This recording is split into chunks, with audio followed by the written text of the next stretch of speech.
algorithm as a recipe for a computer. Just like a chef following steps to create a delicious dish, a coding algorithm outlines the precise instructions a computer needs to solve a problem. Whether it's sorting your music library or recommending movies, every program relies on algorithms to process information and deliver the desired outcome.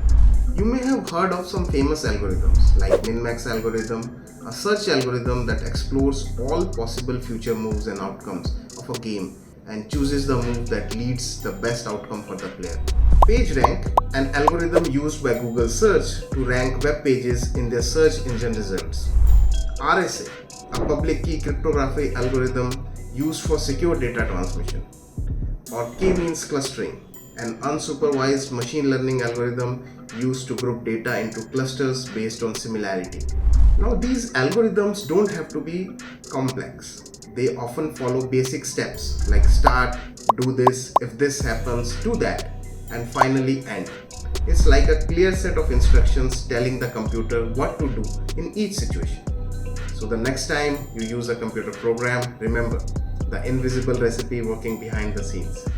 Coding algorithms are the building blocks of any computer system. If you like this video, do like, comment and subscribe. And don't forget to press that bell icon. Until then, keep upskilling.